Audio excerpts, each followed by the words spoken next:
श्री नीम करोली बाबा जी के चरणों में मेरा प्रणाम, श्री माँ के चरणों में मेरा प्रणाम। इस कथा के साथ, इस लीला के साथ साथ मैं आपको बाबा जी का भव्य मंदिर और आश्रम भी दिखाता जाऊंगा।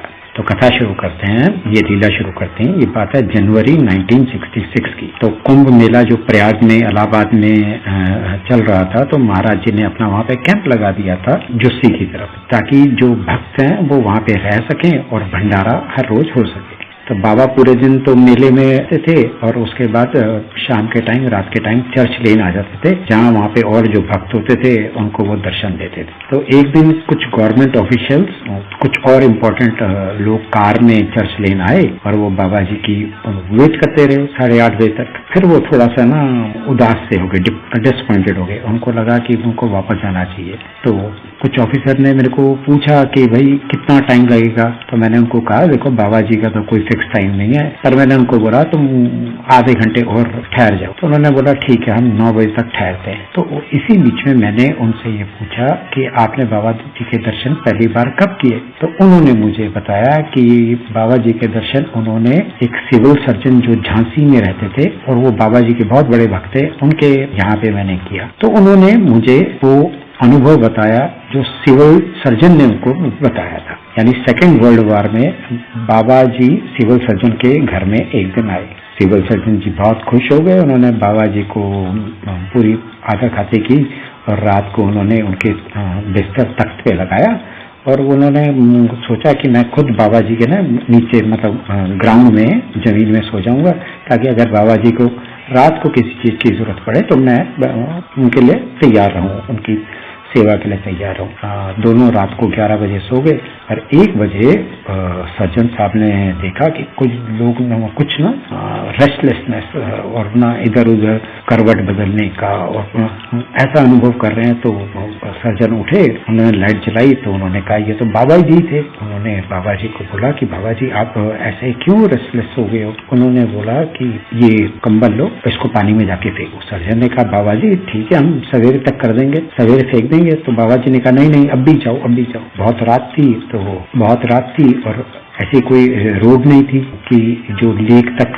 जाए बाय कार ऑल्सो। तो उन्होंने अपने कुछ नौकरों को उठाया, जो बाबा जी ने कहा था वो करने चले गए, कंबल फेंका और जब वापस आए तो उन्होंने देखा बाबा जी बड़े खुश थे। तो सिविल सर्जन जी ने पूछा कि बाबा जी ये कंबल है, ये आपने क्यों लेक में फेंकवा दिया? बाबा जी ने कहा जो तुम्हारा, देखो ये बात कभी किसी को नहीं पता थी, और बाबा जी ने उनको बताया कि जो तुम्हारा सन है, जो आर्मी में ऑफिसर है, वो जर्मन्स के अटैक को से लड़ने के लिए तैयार नहीं था और तभी भगदड़ मच गई और इसी दौरान वो सब दौड़ पड़े।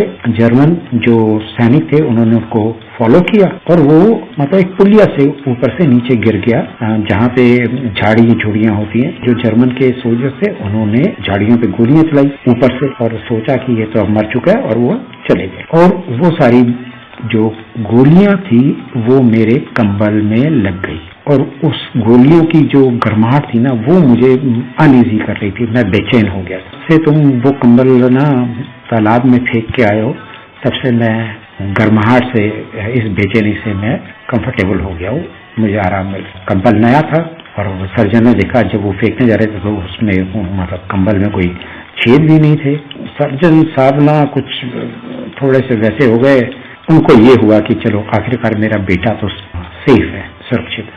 बाबा जी अगले दिन चले गए। कुछ दिनों के बाद सर्जन की वाइफ को एक अपने बेटे का खत मिला और उसने लिखा, उसने सारी डिटेल्स लिखी और उसने बोला कि किसी अननोन पावर, किसी अजीब सी शक्ति ने उसको बचा लिया, गोलियों की बरसात से उसको बचा लिया, क्योंकि ये पॉसिबल, ये संभव था ही नहीं कि उसको कोई बचा सके उन गोलियों की बारिश से। तो जब अपने बेटे का ये लेटर पढ़ा तो सर्जन साहब तो बिल्कुल, मतलब उन्होंने बोला ये तो बाबा जी का आशीर्वाद है। और जैसे उन्होंने ये कहानी खत्म की, इधर बाबा जी भी 9 बजे चर्च लेन में वापस आ गए। ये कथा ही राजीदा जी ने मेंशन की हुई है। तो बाबा जी का मैं जैसे कई बार बोलता हूँ, आप कहीं पे भी हो, बाबा जी आपको बचा लेंगे, बस सिर्फ आपको उनको पुकारना है।